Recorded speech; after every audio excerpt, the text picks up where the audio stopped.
Hey everyone, welcome back to Corporate Decoder, the place where we try to figure out what exactly is going on behind all those fancy corporate reports. Today, we're diving headfirst into the latest proxy statement from Woodward Incorporated. Now, this might sound a bit dry, but trust me, there are some juicy nuggets in here about how they're running things and how much they're paying their top brass.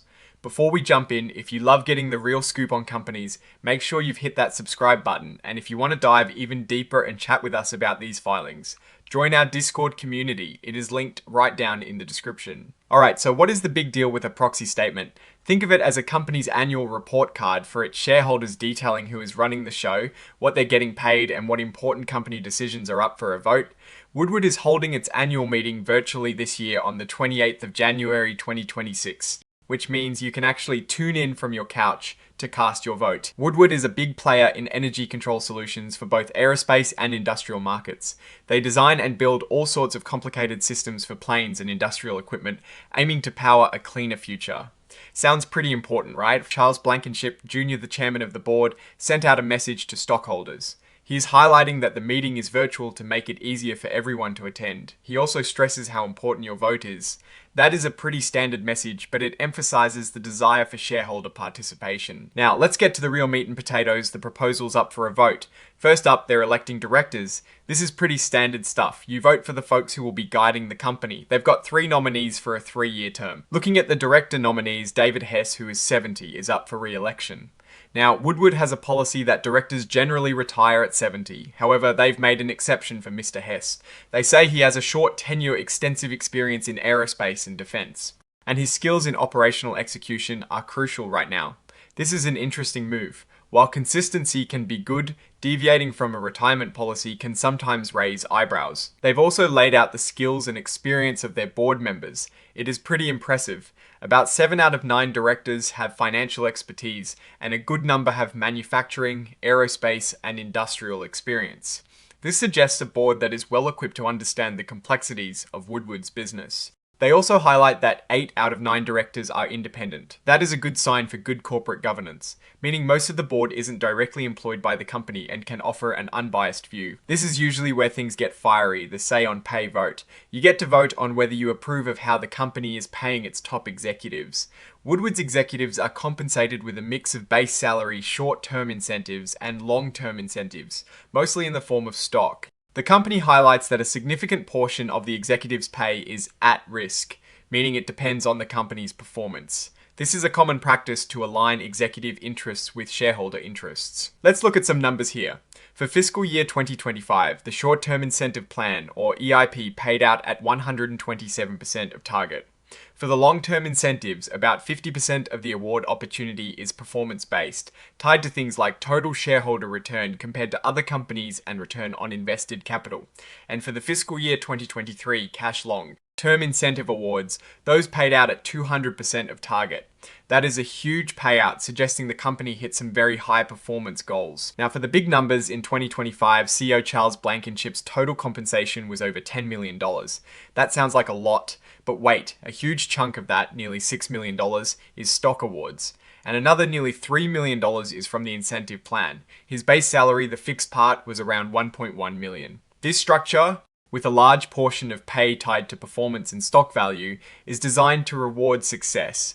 Keep in mind this is the grant date fair value of stock awards, not necessarily cash in hand. As of the 30th of September 2025, Mr. Blankenship had over $8.6 million in unvested stock awards and options. This means a big part of his compensation is still tied to the company's future performance. This is a common strategy to encourage long-term commitment and align leadership with shareholder value. And then there is the pay ratio disclosure. For 2025, Woodward reported that its CEO's compensation was 149 times that of its median employee. The CEO's total compensation was over $10 million, and the median employees was about $70,000. This ratio highlights the significant gap between top executive pay and that of the average worker, a common point of discussion in executive compensation. Next up, they want to ratify the appointment of Deloitte Finey Amp Touch LLP as their auditor for fiscal year 2026. This is basically asking shareholders to sign off on who is going to check the company's financial books. Looking at the fees paid to Deloitte for 2025, it was about $4.6 million. For 2024, it was around $4.3 million. A significant chunk of that is for audit fees, with a notable amount for tax services too.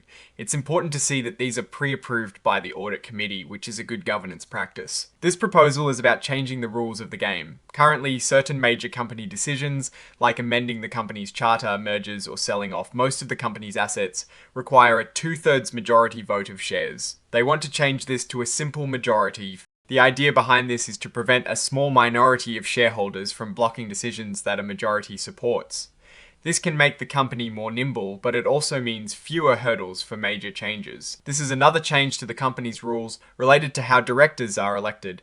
Right now, stockholders can use cumulative voting, meaning they can put all their votes on one director or spread them out. This can give minority shareholders some power to elect a director. They want to eliminate this, moving to a one share, one vote system for each director. The company argues this is more in line with current corporate governance practices and the majority voting standard already in place for uncontested director elections. Looking at who owns Woodward stock, BlackRock, Vanguard, and Eagle Capital Management are the big institutional investors.